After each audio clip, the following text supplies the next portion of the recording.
Okay bro.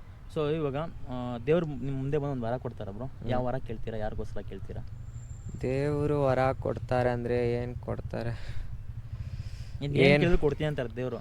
So ನಿಮಗೆ ಈ ಪ್ರೆಸೆಂಟ್ಗೆ ಏನು ಮೈಂಡಲ್ಲಿದೆ, ಏನು ಕೇಳ್ಬೋದು ವರ ನೀವು ಅಂತ? ಮೈಂಡಲ್ಲಿ ಏನೋ ಈ ತನ ಲೈಫಲ್ಲಿ ದೊಡ್ಡದಾಗಿ ಬರಬೇಕು, ಆಗಬೇಕು, ಇದು ಮಾಡಬೇಕಂತ ಐತೆ ನನಕ. ಆದರೆ ದೇವ್ರು ಬಂದರೆ ನಾನು ಏನೇನು ಟ್ರೈ ಮಾಡ್ತೀನೋ ಎಲ್ಲದರಲ್ಲೂ ನಾನು ವಿಕ್ಟ್ರಿ ಆಗಬೇಕು ಅಷ್ಟೇ. ನಾನು ದೊಡ್ಡದಾಗಿ ಏನು ಕೇಳೋಕ್ಕೋಗಲ್ಲ. ಇವಾಗ ಓದ್ತಾ ಇದ್ದೀನಿ, ಚೆನ್ನಾಗಿ ಓದಬೇಕು, ಚೆನ್ನಾಗಿ ನಾನು ಲೈಫಲ್ಲಿ ಸಕ್ಸೀಡ್ ಆಗಬೇಕು, ಆಮೇಲೆ ಚೆನ್ನಾಗಿ ನಾನು ಮಾಡೋದೆಲ್ಲ ನನಗೆ ಸಕ್ಸಸ್ ಆದರೆ ನನಗೆ ಓಕೆ. ಯಾವ ವರ ಕೇಳ್ತೀರಾ ನೀವು? ನಾನು ಅನ್ಕೊತೀನಿ ನನ್ನ ಪ್ರಕಾರ ಒಂದು ಸ್ವಲ್ಪ ಇವಾಗ ಜನ್ರೇಷನ್ ನಮಗೆ ಸ್ವಲ್ಪ ಬುದ್ಧಿ ಕೊಡಬೇಕು. ಓಕೆ. ಅಂದರೆ ಯಾವ ಪ್ರಕಾರ ಅಂದರೆ ಒಂದು ನಿಮಿಷ,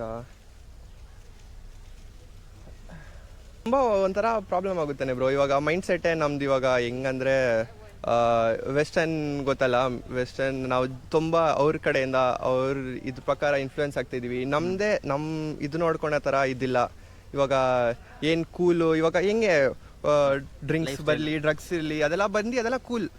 ಆ ಥರ ಅವ್ರಿಗೇನು ಬುದ್ಧಿನೇ ಇಲ್ಲ. ಇವಾಗ ಅವ್ರ ಕಡೆನ ಏನು ಇದು ಥಿಂಕ್ ಮಾಡೋದಿಲ್ಲ. ಇವಾಗ ಯಾರೋ ಏನೋ ಹೇಳ್ತವ್ರೆ, ಯಾರೋ ಮಾಡ್ತವ್ರೆ, ಅದನ್ನ ನೋಡಿ ನಾವು ಮಾಡೋದು ಚೆನ್ನಾಗಿದೆ. ಯಾರಿಗೋಸ್ಕರ ಕೇಳೋದು? ನಮ್ಮ ತಂದೆ ತಾಯಿ ಚೆನ್ನಾಗಿಲ್ಲ. ಚೆನ್ನಾಗಿ. ಓಕೆ.